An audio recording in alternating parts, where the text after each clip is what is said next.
Assalamualaikum warahmatullahi wabarakatuh.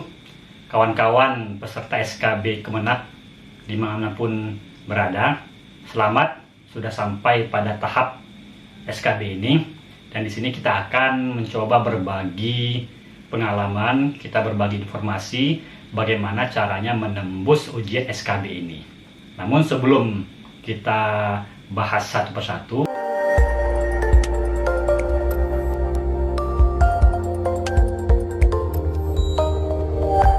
oke kawan-kawan, dalam SKB ini ada 3 tahapan ujian yang akan kita lalui. Dan itu berlangsung sekitar 2 atau 3 hari ujian, tergantung satuan kerja masing-masing. Nah, 3 tahapan ini, yang pertama itu adalah psikotes. Nah, psikotes ini terdiri dari TPA dan psikotes. Kemudian wawancara, dan yang ketiga adalah micro teaching. Dalam menghadapi ujian SKB ini, kawan-kawan tetap relax, jangan kerasa kusuk ataupun jangan terlalu nervous. Nah, kita akan membahas satu persatu. Nah, yang pertama, untuk ujian psikotes, kawan-kawan siapkan alat-alat tulis seperti pulpen, kemudian juga pensil 2B, tentunya juga tatakan kertas atau tempat triplek kertas biar ketika nanti ujiannya tidak bersalahan. Dalam ujian psikotes ini yang terdiri dari tes potensi akademik dan psikotes. Nah, dan ini di hari pertama. Nah, ujian ini akan berlangsung 2 atau 3 hari, karena itu tergantung satuannya masing-masing. Oke, langsung saja kita akan membahas apa-apa saja dalam materi psikotes nanti. Nah, yang pertama itu adalah kita akan mengulas tentang TPA. Ujian TPA dengan psikotes itu jumlah soalnya itu sekitar 100-an, bahkan tidak nyampe lagi 100-an. Nah, dalam TPA ujian yang diberikan, soal-soal yang diberikan itu, yang pertama itu nanti berkisar tentang matematika dasar. Nah, dalam matematika dasar itu nanti kita akan diminta menyelesaikan permasalahan bagi-bagi, tambah-tambah, kurang-kurang, pecahan desimal, dan lain sebagainya. Dan ini tidak begitu susah, dan ini tidak begitu sulit. Mungkin kawan-kawan bisa baca kembali buku CPNS yang kemarin. Selain itu, nanti kita temukan juga logika. Nah, seperti logika itu premis mayor, premis minor. Nah, misalnya setiap hewan berkaki 4. Nah, kuda hewan, maka kuda berkaki 4. Dan ini biasa kita temukan, kemarin juga kita temukan soal-soal seperti ini ketika kita di chat. Nah, lalu selain itu dalam TPA nanti kita akan temukan juga deret-deretan angka. Deret-deret angka 2, 4, 6, 8, dan seterusnya. Nah, dalam logika itu juga nanti kita akan temukan perbandingan senilai. Misalnya contohnya itu 20 kg beras dihabiskan oleh 10 orang. Nah, kalau 15 kg beras, berapa orang yang menghabisinya? Nah, ini perbandingan senilai. Hal-hal semacam itu kerap akan dijumpai. Atau juga nanti perbandingan berbaliknya. Contohnya itu adalah 10 orang tukang bisa menyiapkan 1 buah unit rumah selama 15 hari. Nah, kalau 15 tukang, berapa hari yang dibutuhkannya? Nah, ini berbandingan terbalik. Nah, hal-hal semacam ini perlu nanti kawan-kawan review kembali, kawan-kawan pelajari lagi. Nah, seperti itu nanti logika-logika Tono, Tini, dan Tina. Rumah Tina sebelah Tini, rumah Tini sebelah Tono. Nah, di mana Tono berjualan? Misalnya seperti itu. Nah, kemudian nanti akan kita temuin juga misalnya soal-soal kecepatan. Kereta api A berangkat pukul 8 dengan kecepatan sekian, menempuh jarak sekian. Nah, kereta api B berangkat pukul sekian dengan kecepatan sekian. Maka pukul berapa mereka ketemu atau berselisih? Jadi logika-logika seperti ini perlu diperdalam lagi.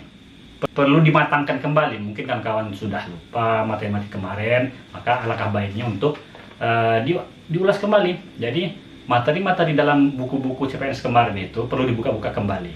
Nah, nanti dalam TPA itu juga akan ditemukan juga pencerminan. Cerminan ini simbol-simbol nanti kita meneruskan. Misalnya titik, kemudian titik 2, titik 3. Nah, apa seterusnya? Itu biasanya dan pengalaman juga soal-soal yang di awal itu mudah. Nah, berikutnya makin lama nampak agak sedikit sulitnya dan membuat kita ragu pemilihannya itu, apakah ini pilihannya A, apakah pilihannya B, atau pilihan C, atau pilihannya D. Nah, jadi jangan sampai kita gagal fokus dalam melihat deretan-deretan tadi. Deretan gambarnya ini bervariasi.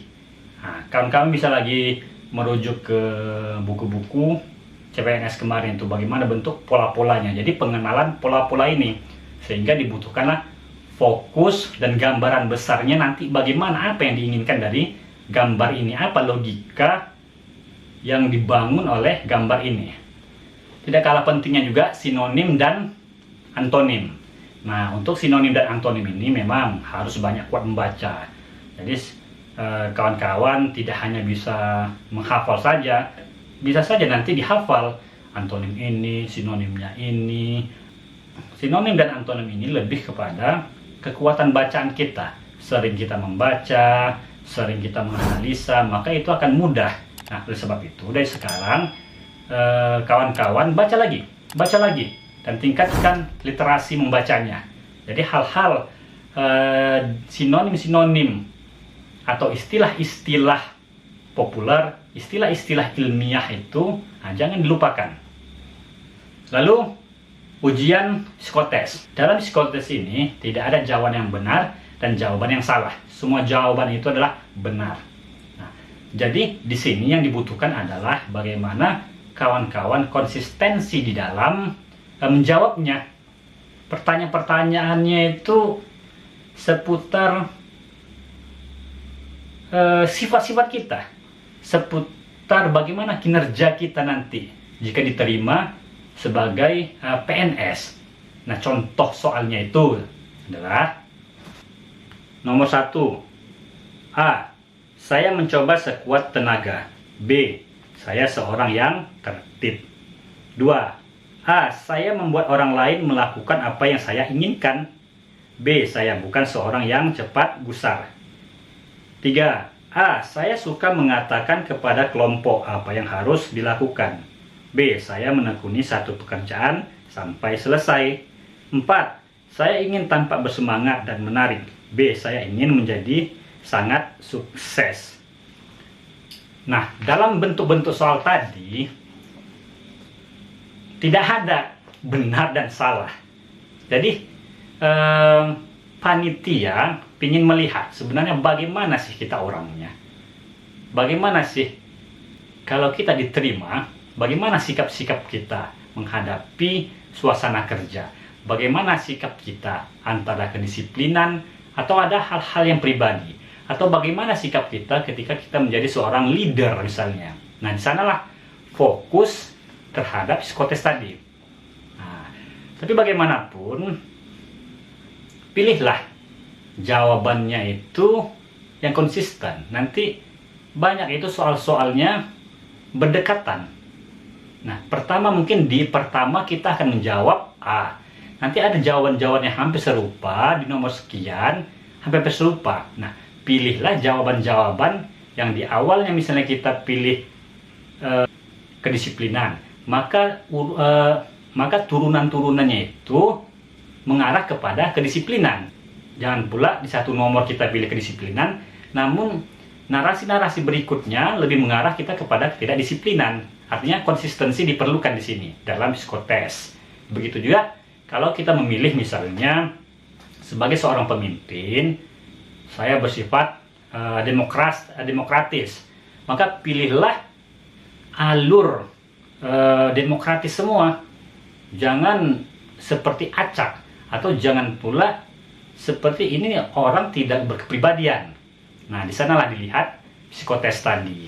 Bagaimanapun itu juga, Tak usah khawatir, tak usah panik, baca terus, kawan-kawan semangat terus, dan tentunya jangan lupa berdoa, minta restu kepada orang tua. Mudah-mudahan lulus dalam psikotes tersebut.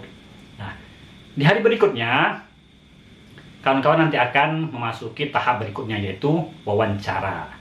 Dan untuk materi wawancara ini akan kita lanjutkan pada pertemuan yang berikutnya.